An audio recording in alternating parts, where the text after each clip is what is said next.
नमस्कार विद्यार्थी मित्रांनो, माझं नाव प्रशांत सोनूने आणि स्वागत आहे तुमचं माझं युट्यूब चॅनल ITI इन्स्ट्रक्टर प्रशांतवरती.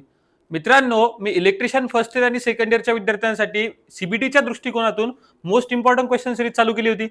त्यातला इलेक्ट्रिशियन सेकंड इयरचं जे चौथं मॉड्यूल आहे आजचं सिंगल फेज इंडक्शन मोटर, हे आजच्या व्हिडिओमध्ये आपण त्याच्याबद्दल डिस्कस करणार आहे. या आधी मी सिंगल फेज इंडक्शन मोटरवरती डिटेल जे थेरी असतं, म्हणजे important theory lecture, important point, त्याचं कन्स्ट्रक्शन कसं असतं, त्याचे टाइप्स कसे असते, याचं डिटेलमध्ये लेक्चर घेतलेलं आहे आणि त्यावरच आधारित जे क्वेश्चन सीबीटी मध्ये विचारले जातात त्याबद्दल आपण आज डिस्कस करणार आहोत. या आधीचे इलेक्ट्रिशियन सेकंड इयरचे सर्व मॉड्यूल मी माझ्या चॅनलवरती अपलोड केलेले आहेत. आजचा व्हिडिओ आपण सुरू करूया. बघा, पहिला प्रश्न काय म्हणतो, what is a working principle of single phase induction motor. आता मग बघा, सिंगल फेज इंडक्शन मोटर म्हणजे काय असतं, सिंगल फेज इंडक्शन मोटर कोणत्या तत्वावरती काम करते, तसं सिंगल फेज इंडक्शन मोटरचे वेगवेगळे किती टाईप पडतात हे सगळं मी आधीच्या लेक्चरमध्ये डिस्कस केलेलं आहे, जे थेरॉटिकल लेक्चर म्हणून. आता प्रश्न काय म्हणतो, सिंगल फेज इंडक्शन मोटरचे कार्य तत्व कोणते आहे. सिंगल फेज इंडक्शन मोटर असो की कोणतीही इंडक्शन मोटर असो, ती फॅरेडेज लॉ ऑफ म्युच्युअल इंडक्शनच्या तत्वावरती काम करते. आता म्युच्युअल इंडक्शन काय सांगतं रे, ते मी सांगतो पहिले. बघा, जर समजा एखाद्या कंडक्टर मधून जर आपण करंट पास केल्यामुळे त्या कंडक्टर मधून काय होते, त्याच्या भोवती मॅग्नेटिक फील्ड तयार होते आणि या मॅग्नेटिक फील्ड मध्ये जर का दुसरा एखादा कंडक्टर ठेवला तर या कंडक्टर मध्ये ईएमएफ इंड्यूस होत असतो. काय इंड्यूस होतो? ईएमएफ इंड्यूस होतो. हे फॅरेडेने सांगितलं होतं. बघा, मग आता कोणती मशीन असो, आपण काय करतो, स्टेटरला सप्लाय देतो. 3 फेज इंडक्शन मोटर असो, सिंगल फेज इंडक्शन मोटर असो, सप्लाय स्टेटरला देतो आणि सप्लाय स्टेटरला दिल्यानंतर फिरायला रोटर लागतो. म्हणजे मॅग्नेटिक फील्ड एकाची आणि इंड्यूस ईएमएफ दुसऱ्यात होणार आणि त्याच्या टॉर्क डेव्हलप होऊन दुसरा फिरायला लागतो. म्हणजेच सप्लाय एकाला दिल्यानंतर दुसऱ्यामध्ये जर ईएमएफ इंड्यूस असेल तर Faraday's law of mutual induction असतं. म्हणजे या प्रश्नाचं बरोबर उत्तर Faraday's law of mutual induction पाहिजे. पण आता काय झालं माहितीये का, की तुमच्या निमीचे जे क्वेश्चन सिरीज आहे ना, या निमीच्या क्वेश्चन सिरीज मध्ये ऑप्शन नंबर ए बरोबर दिलेले आहे.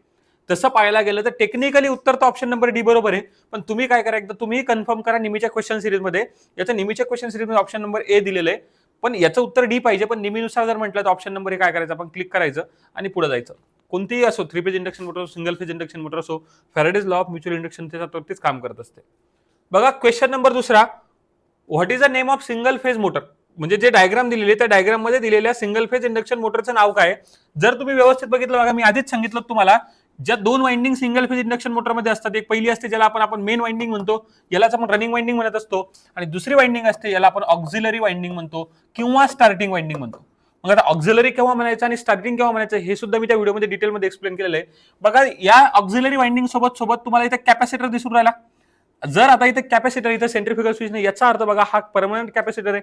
मग ही जी मोटर आहे ना, या मोटरला आपल्याला परमनंट कॅपॅसिटर मोटर म्हणावं लागेल, कारण याच्यामध्ये सेंट्रिफ्युगल स्विच नाही.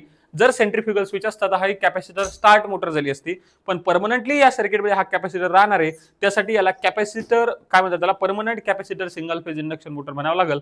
बघा, परमनंट कॅपॅसिटर मोटर म्हणजे ऑप्शन नंबर ए च्या प्रश्नाचं काय बरोबर उत्तर आहे. आता ऑप्शन नंबर बी बघा, induction start capacitor run induction motor.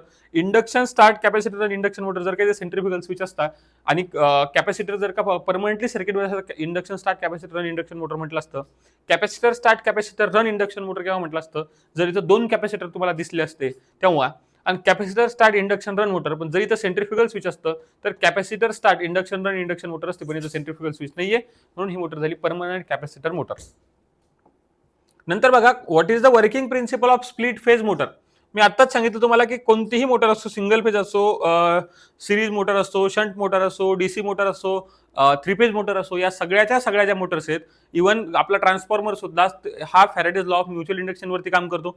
मग स्प्लिट फेज मोटर म्हणजेच आपण याला म्हणतो बघा स्प्लिट फेज मोटर किंवा इंडक्शन मोटरचा हा एक टाईप आहे. हा सुद्धा नाही का Faraday's law of mutual induction वरती काम करेल. पण आता निमीमध्येच ऑप्शन नंबर हे दिलेलं आहे, तुम्ही टिक करताना सुद्धा काय करायचं, ऑप्शन नंबर ए क्लिक करायचं. मार्क्स पाहिजे असेल तर ऑप्शन नंबर ए, आणि लॉजिकली म्हटलं तर ऑप्शन नंबर डी बरोबर आहे त्याचं. क्वेश्चन नंबर 4 बघा, what is a type of single phase motor illustrated. म्हणजे खाली दिलेल्या डायग्राम मध्ये सिंगल फेज मोटर, कोणती सिंगल फेज मोटर आहे. जर तुम्ही इथे व्यवस्थित बघितलं बघा, इथे एक कॅपॅसिटर आहे आणि एक दुसरा कॅपॅसिटर इथं खाली लावलेला आहे, म्हणजे इथं दोन कॅपॅसिटर आहे. याचा अर्थ त्याच्या नावामध्ये 2 वेळा कॅपॅसिटर आलं पाहिजे. मग 2 वेळा कॅपॅसिटरला पाहिजे. बघा, युनिव्हर्सल मोटर मध्ये कॅपॅसिटर नाही, म्हणजे युनिव्हर्सल मोटर कट झाली. परमनंट कॅपॅसिटर मोटर, बघा परमनंट कॅपॅसिटर आधीच्या डायग्राम होती ती परमनंट कॅपॅसिटरची होती, म्हणजे ऑप्शन नंबर बी पण कटलं. Capacitor start induction run motor. बघा, capacitor start induction run motor केव्हा असतं, जिथे एकच कॅपॅसिटर असतात. मग आता इथं दोन कॅपॅसिटर आहेत बघा, शेवटचा option capacitor start, capacitor run induction motor, म्हणजे दोन कॅपॅसिटर म्हणजे capacitor start, capacitor run induction motor. Option number D या प्रश्नाचं काय आहे बरोबर उत्तर आहे. Which type of AC single phase motor classified under the commutator type. काय असतं माहितीये का, तसं तर सिंगल फेज इंडक्शन मोटरमध्ये नाही का, जे सिंगल फेज इंडक्शन मोटर जेवढे असतात त्याच्या रोटरवरती बघा, स्टेटरवरती वाइंडिंग असते, रोटरवरती वाइंडिंग नसते. जो भाग स्टॅटिक असतो त्याला स्टेटर म्हणतो, जो भाग रोटेटिंग असतो त्याला आपण रोटर म्हणतो. मग त्यांनी काय सांगितलं, कम्युटेटर आपण सिंगल फेज इंडक्शन मोटर वापरत नाही, पण अशी कोणती मोटर आहे ज्याच्यात कम्युटेटर मोटर टाईप असते, म्हणजे ज्याच्यात कम्युटेटर आणि ब्रश असतात. तर एक मोटर अशी आहे ज्याला आपण काय म्हणतो, रिपल्शन मोटर. ऑप्शन नंबर बी म्हणजे रिपल्शन मोटरमध्ये काय असतं माहितीये का, कम्युटेटरही असतो आणि सोबत सोबत त्याच्यावरती वाइंडिंग सुद्धा केलेली असते. म्हणून या कम्युटेटर म्हणजे रिपल्शन मोटर ही एक एसपीएम. एसपीएम म्हणजे काय असतं, एसपीएम म्हणजे असतं स्पेशल पर्पज मोटर किंवा मशीन. अशा मशीन ज्या की एखाद्या स्पेशल पर्पज साठी बनवल्या जातात त्याला स्पेशल पर्पज मशीन म्हणतो. बघा, मी हे डीसी जनरेटरचं एका ज्यावेळेस लेक्चर घेतलं त्या लेक्चरमध्ये टाइप्स ऑफ मशीन मध्ये नाही का एसपीएम सांगितलं होतं. तर स्पेशल पर्पज मशीन, तर स्पेशल पर्पज मशीन म्हणजे अशा मशीन ज्या की एखाद्या स्पेशल पर्पज साठी बनवलं. जसं युनिव्हर्सल मोटर आहे आपली, ती एसीडीसी वर चालवण्यासाठी बनवली. रिपल्शन मोटर असते, हिस्टेरिसिस मोटर असते, नंतर एसी सिरीज मोटर वगैरे असतात. या नाही का स्पेशल पर्पज आहे, स्टेपर मोटर आहे, या सगळ्या स्पेशल पर्पज मशीन आहेत. मग रिपल्शन मोटरवरती मी काय सांगितलं, याच्यात कम्युटेटर ब्रश असतो आणि सोबत त्याच्यावरती काय केलं असतं, वाइंडिंग सुद्धा बसवलेली असते. तर ऑप्शन नंबर बी या प्रश्नाचं करणार बरोबर उत्तर राहणार. आता बघा, which method adopted to start the single phase induction motor. खालीलपैकी कोणती मेथड म्हणते सिंगल फेज इंडक्शन मोटरला स्टार्ट करण्यासाठी वापरली जाते. तर बघा, सिंगल फेज इंडक्शन मोटर मी जे बेसिक लेक्चर घेतलं त्याच्यामध्ये त्या दिवशी सांगितलं तुम्हाला की single phase induction motor self starting नसते. मग त्या मोटरला सेल्फ स्टार्टिंग बनवण्यासाठी आपल्याला 90 डिग्री इलेक्ट्रिकल अँगल बनवावा लागतो. कोणामध्ये रे, जी मेन वाइंडिंग असते आपली, मेन वाइंडिंग आणि स्टार्टिंग वाइंडिंग आपण ज्याला म्हणू, या मेन वाइंडिंग आणि स्टार्टिंग वाइंडिंग मध्ये आपल्याला 90 डिग्री इलेक्ट्रिकल अँगल बनवावा लागतो. म्हणजे याला फेज स्प्लिट करणं म्हणते. काय म्हणते त्याला, फेज स्प्लिट करणं म्हणते. आणि हाच फेज स्प्लिट करून आपण काय करत असतो, सिंगल फेज इंडक्शन मोटरला सेल्फ स्टार्टिंग बनवतो. म्हणजेच आपण फेज स्प्लिट मेथड वापरतो आणि सोबत सोबत कॅपॅसिटर पण आपण वापरत असतो. काय वापरतो, कॅपॅसिटर. कशासाठी, सिंगल फेज इंडक्शन मोटरला स्टार्ट करण्यासाठी. मग इथे त्यांनी तेच विचारलं की सिंगल फेज इंडक्शन मोटर सुरू करण्यासाठी कोणती पद्धत वापरली जाते. तर जी पद्धत वापरली त्याला आपण काय म्हणतो, स्प्लिट फेज इंडक्शन मोटर असं म्हणत असतो. जी स्प्लिट फेज मेथड असते ना, ही मेथड आपण सिंगल फेज इंडक्शन मोटरला स्टार्ट करण्यासाठी वापरली जाते. मग बघा, व्हेरिंग सप्लाय व्होल्टेज मेथड ही स्पीड कंट्रोल मेथड झाली. Reverse the input supply terminal, input supply terminal केल्यानंतर पहिल्या फॅनमध्ये नाही का फॅन रिव्हर्स करायची, ही पण नाही का म्हणजे टर्मिनल चेंज केल्याने काही फरक होत नाही. Reverse running connection coil connection method म्हणजे ह्या जे तिन्ही खालच्या मेथड आहेत ना, ह्या आपण एक तर स्पीड कंट्रोलसाठी म्हणा, डायरेक्शन चेंज करण्यासाठी वापरतो. पण ती वरची एक मेथड आहे की त्या मोटरला स्टार्ट करण्यासाठी वापरली जाते. म्हणजे ऑप्शन नंबर ए या प्रश्नाचं बरोबर उत्तर आहे. क्वेश्चन नंबर 7 बघा, what is a type of AC single phase motor. जी तुमची एसी सिंगल फेज मोटर आहे बघा, एसी सिंगल फेज मोटर मध्ये या खाली दिलेले याच्यात नेमका हा टाइप कोणता आहे. मी तुम्हाला सांगितलं होतं बघा, जर याच्यामध्ये पहिली मोटर अशी होती की त्या मोटरमध्ये डायरेक्ट सप्लाय दिलेला होता, जर तुम्ही व्यवस्थित बघितलं आणि इथं काही असं स्विच वगैरे नव्हतं, त्याला आपण परमनंट कॅपॅसिटर मोटर म्हटलं होतं. काय म्हटलं होतं, परमनंट कॅपॅसिटर मोटर. पण जर तुम्ही इथं बघितलं, इथे एक स्विच दिसून राहिला, हा एक असतो सेंट्रीफ्युगल स्विच. आणि या सेंट्रीफ्युगल स्विचचं काय काम असतं, तर हे सुद्धा मी आधीच्या लेक्चरमध्ये सांगितलं की सेंट्रीफ्युगल स्विचचं काम असतं की ज्यावेळेस मोटर 70 ते 80% स्पीड रिटर्न करत त्यावेळेस स्टार्टिंग वाइंडिंगला सप्लाय मधनं बाहेर काढण्यासाठी किंवा त्या सर्किट मधनं बाहेर काढण्यासाठी आपण सेंट्रीफ्युगल स्विच वापरतो. मग हा कॅपॅसिटर आपण फक्त स्टार्टिंगसाठी वापरला जाणार. म्हणजे बघा, ही जी म्हणजे ऑप्शन नंबर बघा, याच्यात काय सांगितलं, हा स्टार्टिंगसाठी राहणार कॅपॅसिटर, कारण सेंट्रीफ्युगल स्विच आहे म्हणजे परमनंट कॅपॅसिटर मोटर नाही. Capacitor start, capacitor run motor. आता दोन कॅपॅसिटर तुम्हाला दिसले का, नाही, म्हणजे आपण त्याची डायग्राम मध्ये बघितली, म्हणजे ऑप्शन नंबर बी सुद्धा नाही राहणार. नंतर induction start induction run, induction start induction run केव्हा असते, ज्यावेळेस कॅपॅसिटर नसतं त्यावेळेस बघा. नंतर कॅपॅसिटर स्टार्ट इंडक्शन रन म्हणजे स्टार्टिंगला आपण फक्त काय होणार, कॅपॅसिटर वापरणार आणि रनिंगला तर ते इंडक्शन वरती होणार. कारण बघा, इथून हे सेंट्रीफ्युगल स्विचनं सप्लाय डिस्कनेक्ट केल्यानंतर फक्त सप्लाय इकडून जाणार. म्हणून याला capacitor start induction run induction motor म्हणायचं. म्हणजे ऑप्शन नंबर डी या प्रश्नाचं काय बरोबर उत्तर आहे. बघा, क्वेश्चन नंबर 8 काय, what is the purpose of capacitor in a centrifugal switch method to control, काय, centrifugal switch speed control method of universal motor. जी युनिव्हर्सल मोटर असते म्हणते, युनिव्हर्सल मोटरमध्ये स्पीड कंट्रोल करण्यासाठी आपण सेंट्रीफ्युगल स्विचचा वापर करतो. त्याचा उद्देश काय असतो, कशाचा, जो कॅपॅसिटर होतो. बघा काय असतं माहितीये काय, हे सेंट्रीफ्युगल स्विच आहे समजा, आणि या सेंट्रीफ्युगल स्विचच्या पॅरलल मध्ये आपण काय करत असतो, कॅपॅसिटर लावत असतो. मग हा कॅपॅसिटर कशासाठी लावतात बघा, ज्या वेळेस काय होतं या सेंट्रीफ्युगल स्विच वरती का स्पार्किंग होत असते, त्या स्पार्किंगला अवॉइड करण्यासाठी आपण हा नाही का सेंट्रीफ्युगल स्विच लावत असतो. म्हणजे सेंट्रीफ्युगल स्विचच्या पॅरल मध्ये आपण काय लावत असतो, कॅपॅसिटर लावत असतो. कशासाठी? स्पार्किंगला अवॉइड करण्यासाठी. मग मेंटेन द कॉन्स्टंट स्पीड नाही, improve the power factor. Power factor improve करण्यासाठी आपण मशीनमध्ये वापरतो. जी वाइंडिंग वगैरे असेल त्या वाइंडिंगचा पॉवर फॅक्टर वगैरे इम्प्रूव्ह करण्यासाठी कॅपॅसिटर, जे तुम्ही बघितलं ना, capacitor start, capacitor run motor, capacitor start induction run motor, तर जितके जास्त कॅपॅसिटर तितका चांगला पॉवर फॅक्टर. पण याच्यामध्ये त्यांनी काय विचारलं, फक्त आपल्या सेंट्रीफ्युगल स्विचच्या बाबतीत विचारलं. मग प्रोटेक्ट फ्रॉम द ओव्हरलोडिंगसाठी प्रोटेक्ट करण्यासाठी ना इथं रिले वगैरे वापरायची किंवा फ्यूज वगैरे वापरणार. Reduce the sparks in a contact, म्हणजे जे ज्या कॉन्टॅक्टवरती जे स्पार्किंग होते ना, त्या स्पार्किंगला रिड्यूस करण्यासाठी आपण कॅपॅसिटर वापरत असतो. क्वेश्चन नंबर 9 बघा, which type of winding wire use in a rewinding submersible pump. हा क्वेश्चन नाही का बहुतेक 3 फेज इंडक्शन मोटरमध्ये झालेला आहे. त्यांनी काय सांगितलं की सबमर्सिबल पंप मध्ये रिवाइंडिंग करण्यासाठी कोणत्या प्रकारची वाइंडिंग वापरली जाते. आपल्या घरामध्ये सबमर्सिबल पंप असतो, म्हणजे तो पाण्याच्या आतमध्ये असतो. पाण्याच्या आतमध्ये असतो म्हणजे इन्सुलेशन चांगलं द्यावं लागेल, आणि इन्सुलेशन चांगलं द्यावं लागेल याचा अर्थ आपल्याला पीव्हीसी इन्सुलेटेड कॉपर वायर जो असतो तो कशासाठी वापरला लागत असतो. पीव्हीसी कव्हर कॉपर वायर आपण सबमर्सिबल पंपसाठी वापरत असतो. ऑप्शन नंबर ए या प्रश्नाचं बरोबर उत्तर आहे. सुपर इनेबल्ड कॉपर वायर वगैरे नाही का, हे जे बाकीच्या अदर ज्या मोटर असतात ना, 3 फेज इंडक्शन मोटर असो, सिंगल फेज इंडक्शन मोटर असो, याची रिवाइंडिंग करण्यासाठी सुपर इनेबल्ड कॉपर वायर वापरतो. तसंच बघा डीसी मोटरमध्ये प्रश्न होता की डीसी जनरेटरमध्ये की जी फील्ड वाइंडिंग असते, ते फील्ड वाइंडिंग कशाचे बनवतो, तर फील्ड वाइंडिंग सुद्धा आपण सुपर इनेबल्ड कॉपर वायरचे बनवत असतो. Single cover copper wire, double cover याचं हे वापरत नाही, म्हणजे या दोनचं लक्षात राहतो तुम्ही, कारण आपल्याला याच्या आधी क्वेश्चन पण येऊन गेलेले आहेत. Which type of AC single phase motor having the low starting torque. कमी स्टार्टिंग टॉर्क खालीलपैकी कोणत्या टाइप ऑफ इंडक्शन मोटरचा असतो. आता मला सांगा, आपण त्या दिवशी जे लेक्चर घेतलं मी बेसिक इलेक्ट्रिक, म्हणजे सॉरी आपलं सिंगल फेज इंडक्शन मोटरवरती बेसिक लेक्चर घेतलं. त्या बेसिक लेक्चरमध्ये मी त्याच्यात डिटेलमध्ये सांगितलं होतं की स्टार्टिंग टॉर्क कशावरती डिपेंड करतो. कॅपॅसिटर वाढल्यानंतर स्टार्टिंग टॉर्क वाढतो. म्हणजे ज्या मोटरमध्ये कॅपॅसिटर नाहीये त्याचा स्टार्टिंग टॉर्क ऑलरेडी कमी असतो. आणि बघा, जी इंडक्शन रन मोटर असते याच्यामध्ये दोन्ही इंडक्टिव्ह कॉईल असतात, तर याच्यात थोडा म्हणजे कंपॅरेटिव्हली दुसऱ्यापेक्षा थोडा स्टार्टिंग टॉर्क कमी म्हणजे जास्त असतो. कॅपॅसिटर स्टार्ट मध्ये त्याच्यापेक्षा जास्त असतो.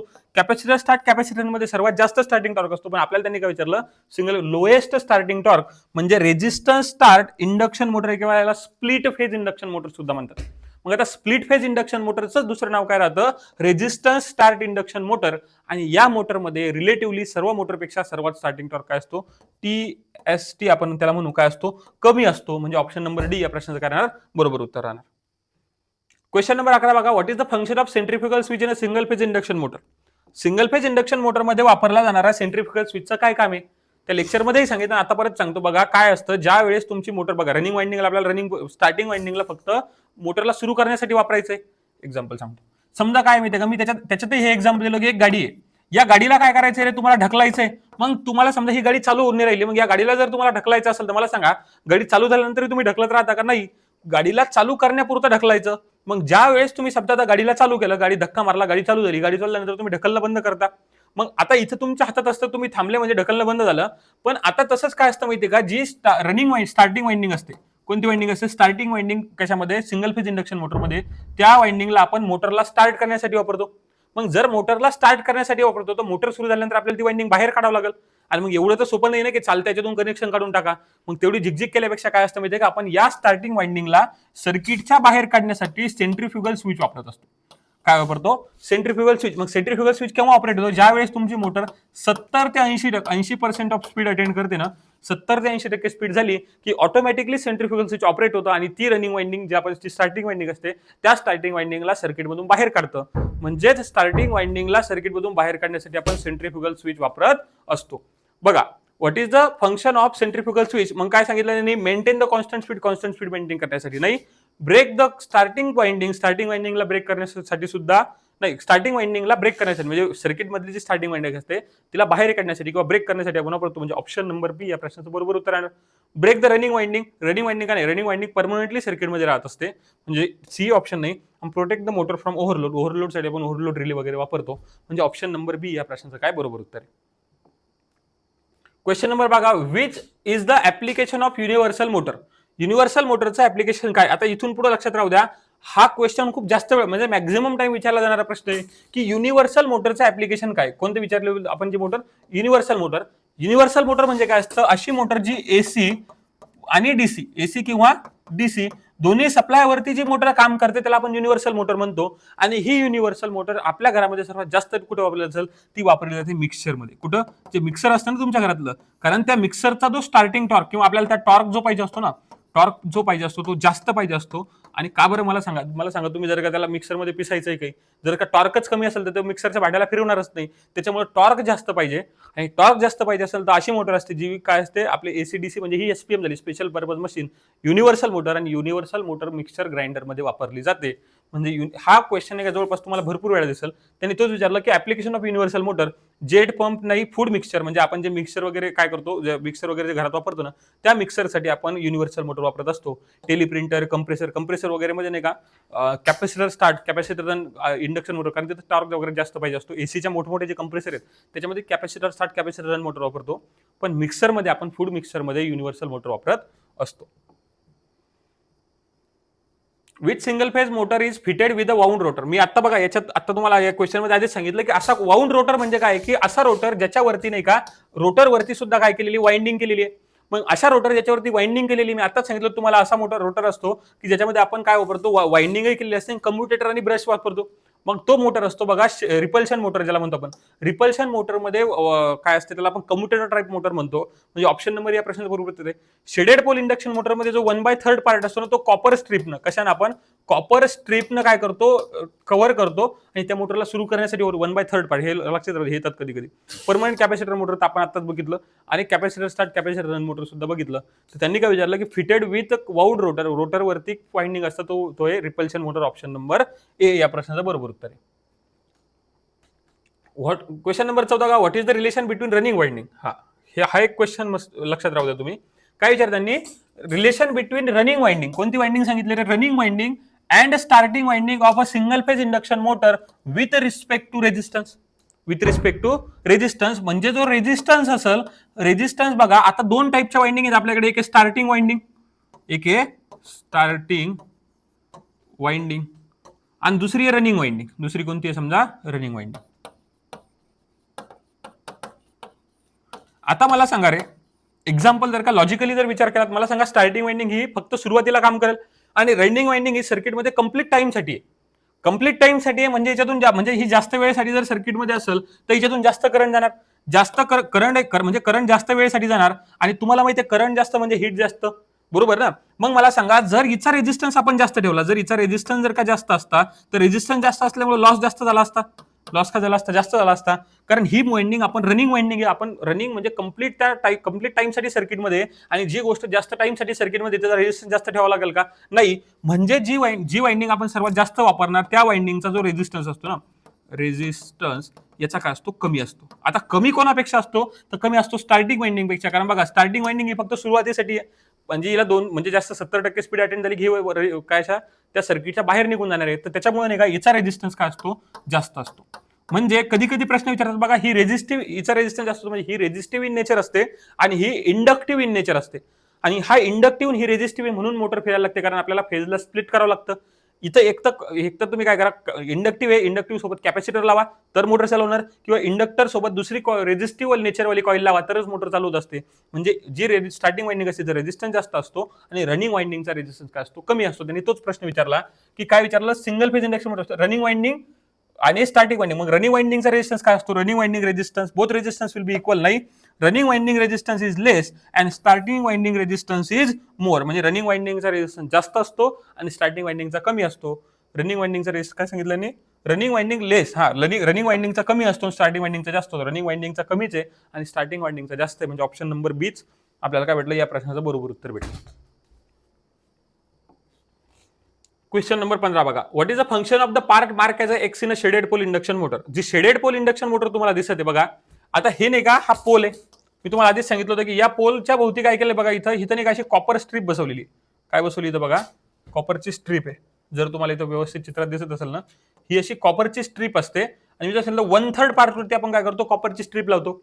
मग या कॉपरच्या स्ट्रीपचं काय काम असतं बघा, single phase induction motor self rating नसते. मग ज्यावेळेस आपण इथं कॉपरची स्ट्रीप लावतो, कॉपरची स्ट्रीप लावल्यामुळे इथं काय होतं, जे मॅग्नेटिक फील्ड काय होतं, इथं टॉर्क तयार होतो याच्यामुळे. इथं इंडक्शन म्हणजे कॉपरमध्ये काय होतं, इंडक्शन होतं, इंडक्शन झाल्यामुळे टॉर्क तयार होतं, आणि टॉर्क तयार झाल्यामुळे ही मोटर फिरायला लागते. म्हणजेच या मोटरला सुरू करण्यासाठी आपण जी कॉपरची स्ट्रीप लावतो. पण इन्क्रीज द एफिशियन्सी नाही, maintain the constant speed maintain करणे सुद्धा नाही, इनिशिएट द रोटर मुवमेंट, रोटरची मुवमेंट स्टार्ट करणं म्हणा किंवा सुरू करणं, रोटरची मुवमेंट स्टार्ट करणं म्हणजे मोटरला चालू करणं. आणि याच्यासाठीच आपण काय करत असतो, ही कॉपरची स्ट्रीप वापरत असतो. म्हणजे ऑप्शन नंबर सी या प्रश्नाचं कारण बरोबर उत्तर राहणार. हे मी नाही का जे बेसिकवाला जे लेक्चर घेतलं होतं ना सिंगल फेज इंडक्शन, त्याच्यामध्ये सुद्धा एक्सप्लेन केलेलं आहे.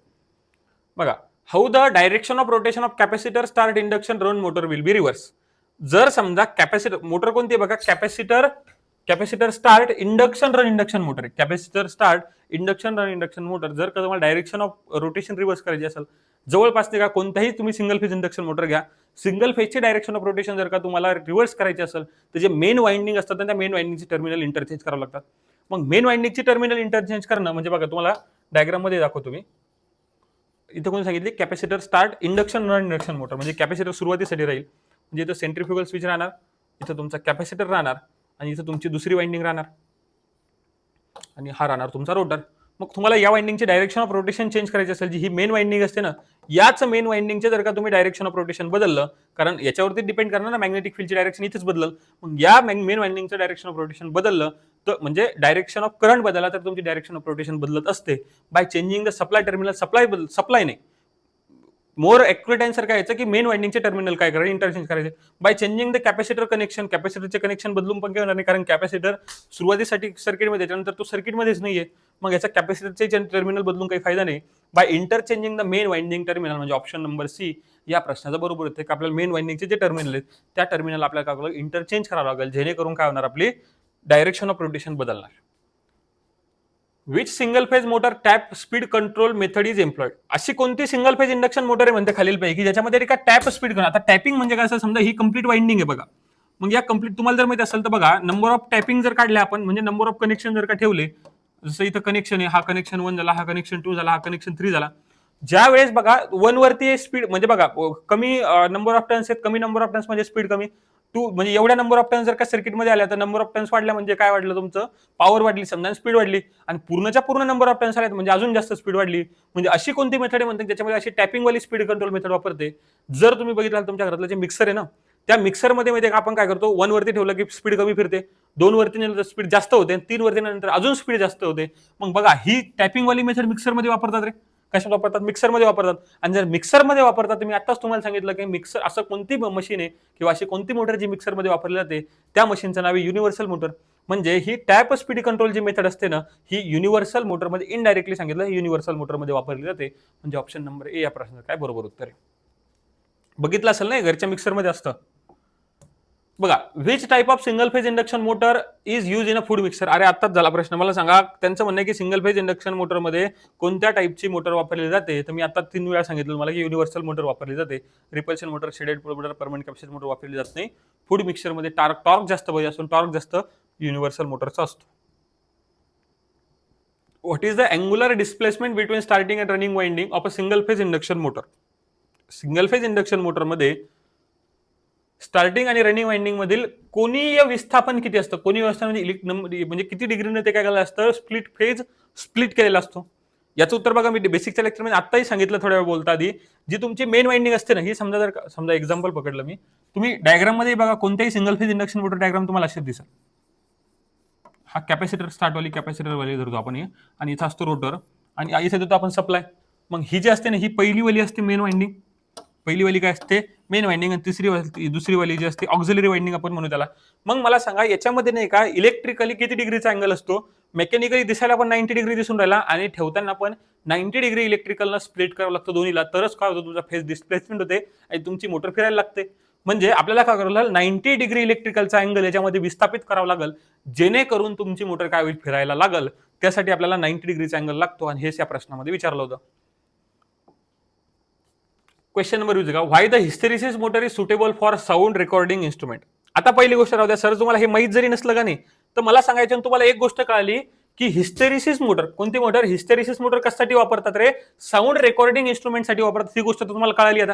कारण कधी कधी असा सुद्धा प्रश्न विचारला की खालीलपैकी कोणती मोटर ही साऊंड रेकॉर्डिंगसाठी वापरली जाणार, तर शेडेड पोल असतं, हिस्टेरिसिस येईल, नंतर रिपल्शन येईल, परमनंट कॅपॅसिटर येईल. तर त्यापैकी तुम्ही लक्षात राहू द्यायचं की हिस्टेरिसिस मोटर साऊंड रेकॉर्डिंगसाठी वापरली जाणार. आता बघा, जर तुम्हाला साऊंड रेकॉर्डिंग करायचंय, काय करायचं, साऊंड रेकॉर्ड करायचा, मग साऊंड रेकॉर्ड करायसाठी अशी मोटर पाहिजे ना की जिचं काय आवाज कमी पाहिजे. बरोबर आहे, जिच्यात नॉइसलेस ऑपरेशन असलं पाहिजे. नाही तर मोटरचाच आवाज जास्त आहे, तुमचा आवाज कमी होईल. म्हणजे एखादा जर तुम्हाला समजा साऊंड रेकॉर्ड करायचं, मग तुम्ही म्हणाल साऊंड रेकॉर्ड करायला कुठे मोटर लागते, पण ज्या मोठमोठ्या डिस्क वगैरे असतात त्याला बघा जुन्या काळात फिरवायच्या डिस्क फिरून त्याच्यामध्ये साऊंड रेकॉर्ड व्हायचा. मग जर का तशी कंडिशन असेल तर मला सांगा अशी मोटर तुम्हाला तिथे वापरावं लागेल की ज्या मोटरचा आवाज कमी आहे, त्या मोटरचा आवाज जास्त रेकॉर्ड होईल, तुमचा आवाज कमी रेकॉर्ड होईल. तर अशी मोटर त्यांनी बघा सुटेबल फॉर साऊंड रेकॉर्डिंग, तर लॉजिक लावायचं की साऊंड रेकॉर्डिंगसाठी आपल्याला नॉइसलेस ऑपरेशनवाली मोटर पाहिजे. मग बघा स्मॉल साईज असेल काही फरक पडत नाही, साईजवरती डिपेंड करणार नाही, इफिशियन्सी काही गरज नाही, नॉइसलेस ऑपरेशन असलं पाहिजे. त्याचं काय असलं पाहिजे, नॉइसलेस ऑपरेशन म्हणजे त्याचाच आवाज कमी आला पाहिजे आणि आपला आवाज जास्त रेकॉर्ड झाला पाहिजे. याच्यासाठी आपण कोणती मोटर वापरत असतो, तर हिस्टेरिसिस मोटर साऊंड रेकॉर्डिंगसाठी वापरतो. आणि त्याच्यात कोणती प्रॉपर्टी पाहिजे, तर त्याच्यामध्ये प्रॉपर्टी पाहिजे की त्याच्यात काय पाहिजे, नॉइसलेस ऑपरेशन त्या मोटरचं पाहिजे असतं. अशा पद्धतीने बघा आपण जे इलेक्ट्रिशियन सेकंड इयरचं जे चौथं मॉड्यूल होतं, ज्याला आपण सिंगल फेज इंडक्शन मोटर म्हणू, याला मी 2 पार्टमध्ये डिवाइड केलं होतं. त्यापैकी पहिले 20 प्रश्न म्हणजे पहिला पार्ट नाही का म्हणजे आजच्या व्हिडिओमध्ये आपला पहिला पार्ट संपला. इथून पुढचा जो पार्ट हा नेक्स्ट व्हिडिओमध्ये आपण बघणार आहे.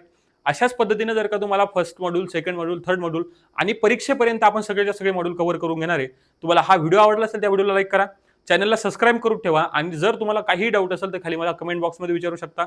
हा व्हिडिओ नक्की शेअर करा तुमच्या इलेक्ट्रिशियन सेकंड इयरवाल्या मित्रांना जेही सध्या ITI CBT एक्झाम देणार आहेत. तोपर्यंत आजचा व्हिडिओ इथं संपला. भेटूया आपण एका नवीन व्हिडिओमध्ये. धन्यवाद.